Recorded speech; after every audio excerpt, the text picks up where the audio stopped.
sangkan paraning dumati sedaya saking Gusti sedaya gesang ing bumi.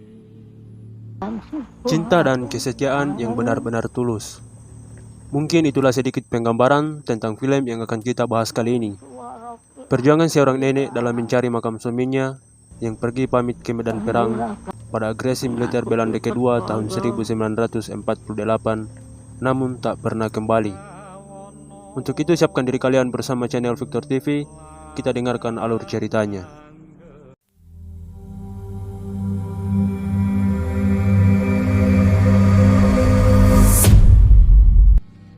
Dia adalah Mbah Sri, umur 95 tahun.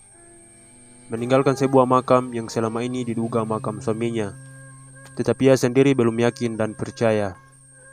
Sementara itu, cucu Mbah Sri bernama Prapto sedang membuat dana rumah mereka bersama calon istri. Ia akan melamar dalam waktu dekat. Bermodalkan cerita-cerita para veteran yang masih hidup, Mbah Sri memiliki keyakinan bahwa suaminya tidak dikuburkan di makam pahlawan dengan nisan tanpa nama. Ia pun memutuskan untuk melakukan pencarian keberadaan makam suaminya yang sebenarnya. Mbah Sri pun memulai pencariannya.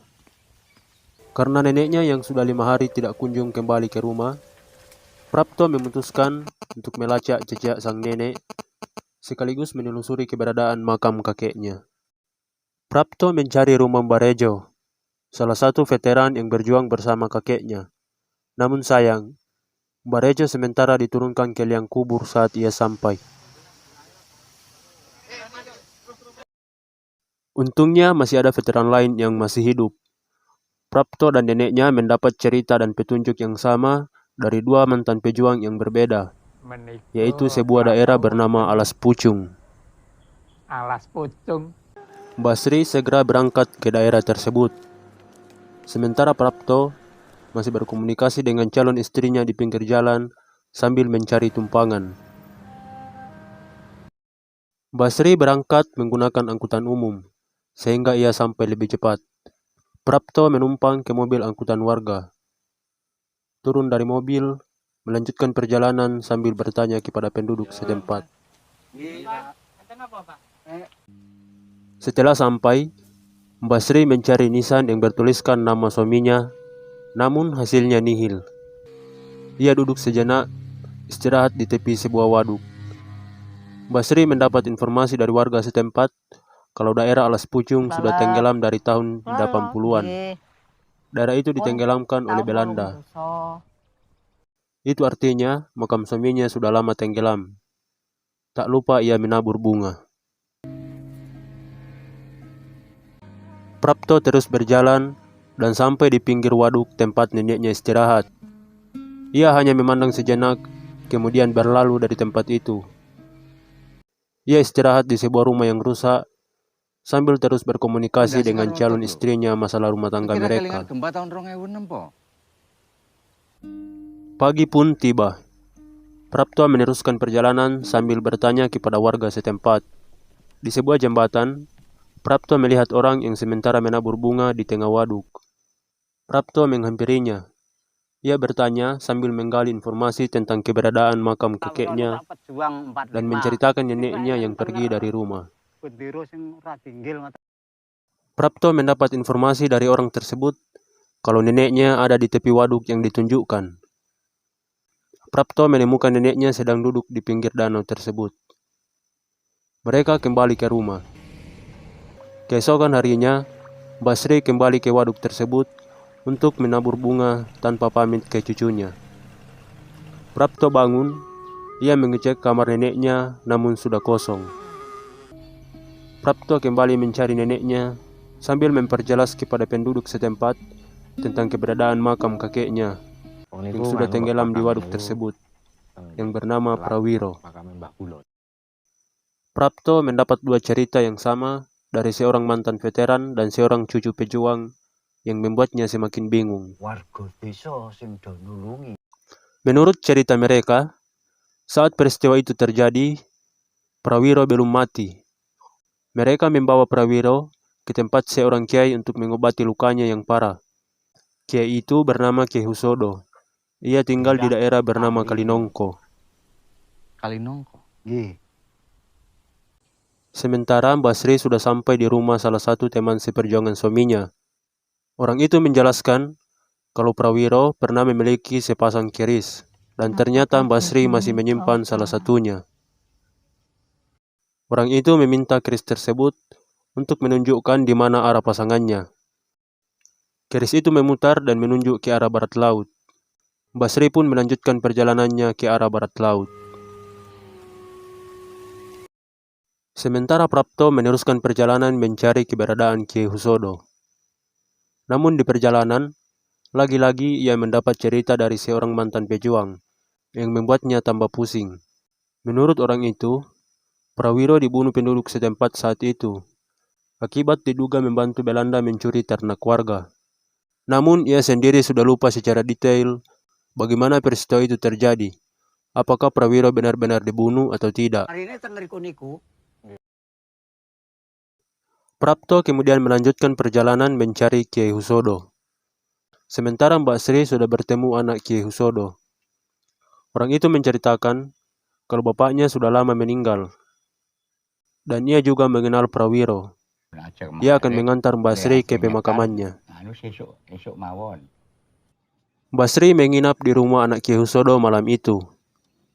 Saat pagi tiba, Mbak Sri sementara cuci muka, anak Kiai Husodo menghampirinya dan mengatakan kalau makam yang dimaksud kemarin namanya Perwito, bukan Pawiro.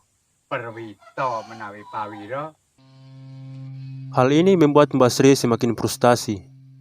Lalu tiba-tiba keris yang dibawanya bergerak sendiri, seakan memberikan petunjuk kepada Mbak Sri. Tanpa pikir panjang, Mbak Sri meninggalkan rumah itu dan terus berjalan mencari pemakaman Muktilaya seperti yang diceritakan anak Kiai Husodo. Di sisi lain, dalam pencariannya, Prapto justru menjumpai hal-hal yang tidak diinginkan. Mobil yang ia tumpangi harus membawanya ke rumah sakit, akibat menemukan warga yang gantung diri. Hal ini membuat pencariannya semakin sulit. Sementara itu, tanpa kenal lelah dalam keadaan yang sudah tidak seharusnya, Mbak Sri terus berjalan dan bertanya kepada setiap penduduk yang ia jumpai. Namun, entah apa yang direncanakan anak Kiai Husodo. Di sebuah persimpangan yang akan dilalui Mbak Sri, ia mendatangi rumah seorang penduduk yang persis berada di persimpangan tersebut dan menyuruh supaya Mbak Sri diarahkan ke jalan sebelah kiri. Padahal, jalan menuju pemakaman Muktilaya yang sebenarnya adalah jalan sebelah kanan. Dan ternyata benar, Mbak Sri mampir di rumah tersebut untuk menanyakan arah jalan ke pemakaman Muktilaya. Dan si pemilik rumah mengarahkannya ke jalan sebelah kiri, seperti yang dikatakan anak Kiai Husodo. Di bawah terik matahari, Mbak Sri terus melanjutkan langkah kakinya, sambil berharap di sana ia akan menemukan makam suami tercinta. Namun harapan itu seakan sirna. Mbak Sri membaca semua tulisan di batu nisan tersebut. Akan tetapi nama suaminya tidak ia temukan. Dalam keadaan lelah, Mbak Sri tertidur di gapura pemakaman tersebut. Lalu anak Kiai Husodo datang menemuinya dan mengajak kembali ke rumahnya. Dalam perjalanan pulang, anak Kiai Husodo memberikan pemahaman kepada Mbak Sri. Ia menuturkan agar Mbak Sri tidak perlu lagi memikirkan keberadaan makam suaminya. Mbak Sri cukup merenungkan hasil perjuangan semua pejuang, baik untuk diri sendiri, dalam masyarakat, maupun untuk negara. Dan kita doakan mereka supaya diterima di sisi Sang Pencipta. Dalam perjalanan kembali ke rumahnya, Mbak Sri diantar oleh warga setempat bernama Ponijan, menggunakan mobil. Mbak Sri menceritakan perjalanan dan tujuannya, sehingga ia bisa sampai di daerah tersebut. Ia juga menceritakan kejadian yang dialami kemarin sampai ia tertidur di gapura pemakaman Muktilaya. Mendengar cerita Mbak Sri, Ponijan kaget, karena pemakaman yang diceritakan Mbak Sri ternyata bukan pemakaman Muktilaya. Ponijan lalu mengantar Mbak Sri ke pemakaman Muktilaya yang sebenarnya. Mbak Sri membaca sebuah tulisan yang bertuliskan Kipawiro Sahid setelah sampai di pemakaman tersebut. Lalu tiba-tiba Mbak Sri pingsan.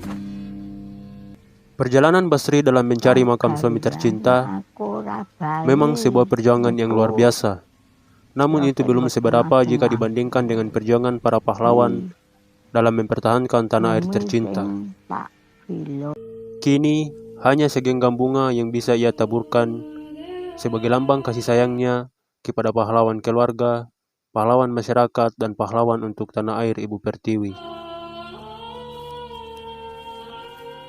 Dan film ini pun selesai. Semoga episode kali ini kita bisa memetik sebuah pelajaran berharga.